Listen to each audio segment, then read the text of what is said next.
पहाड़ों में अकेली रात का सफर, रात पूरी तरह तर चकी थी। मगड़ों के दरमियान एक तंग सा कुचा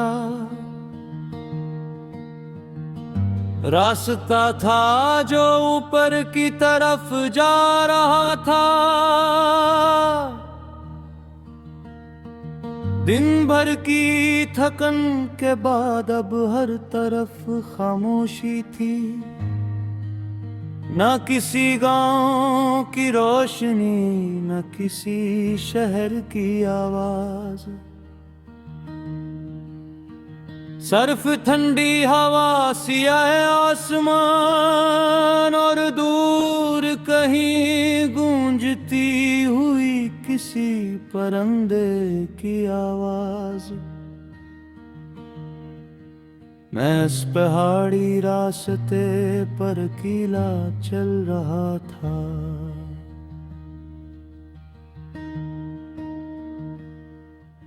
मेरे हाथ में एक छोटा सा टार्च था जिसकी रोशनी बार पत्थरों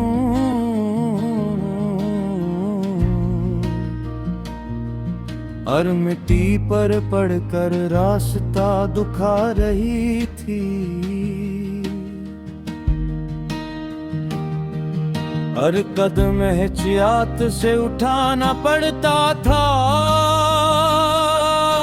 क्योंकि रास्ता सीधा नहीं था। कहीं गलवा,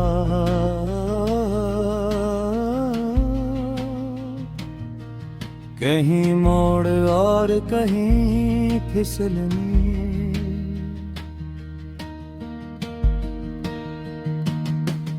ऊपर आसमान पर बेशुमार सितारे चमक रहे थे।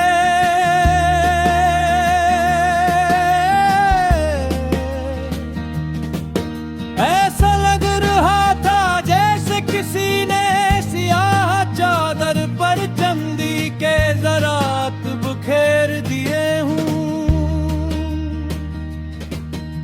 मैं चलते चलते रुक गया और एक बूढ़ी चट्टान पर बैठ गया।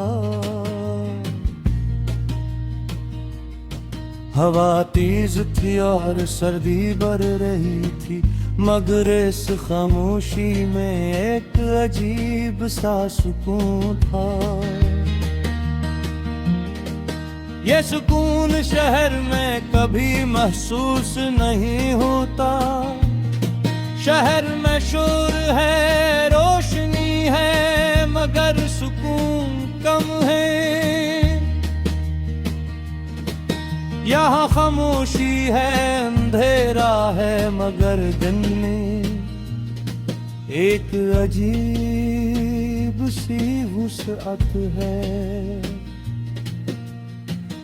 मैंने नीचे वादी की तरफ देखा, दूर दूर तक कोई रोशनी नजर नहीं आ रही थी।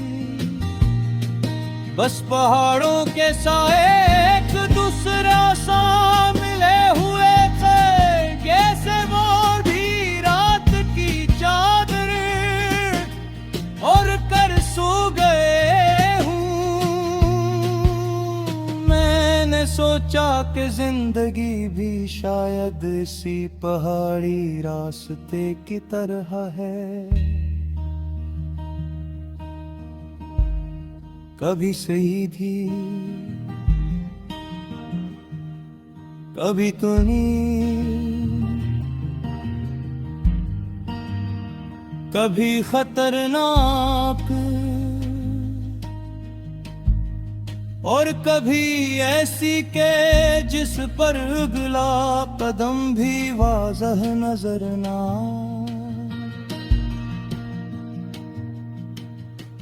मगर फिर भी इंसान को चलना पड़ता है।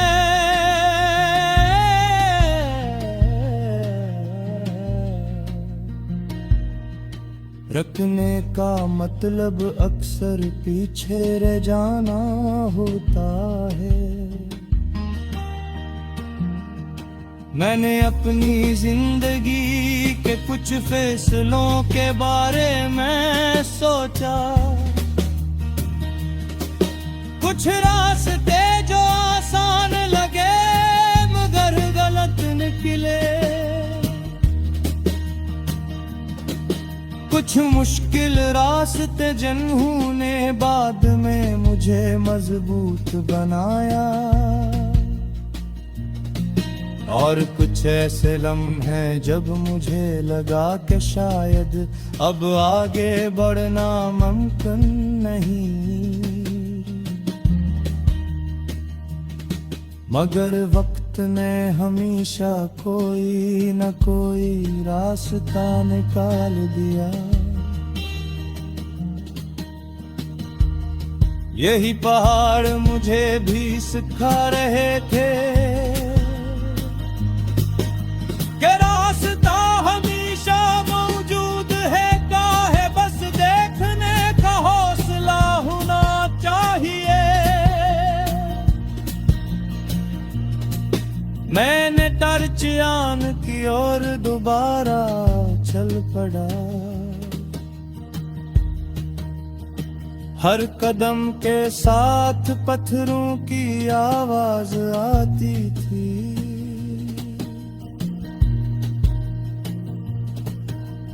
खामोशी में ये आवाज और ज्यादा आवाज महसूस हो रही थी, जैसे पहाड़ खुद बात कर रहे हों कि आगे बढ़ो।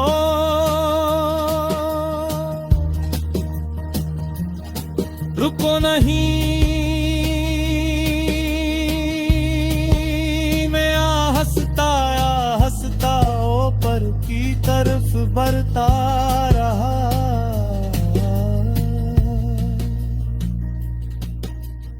अब रास्ता और ज्यादा तंग हो गया था।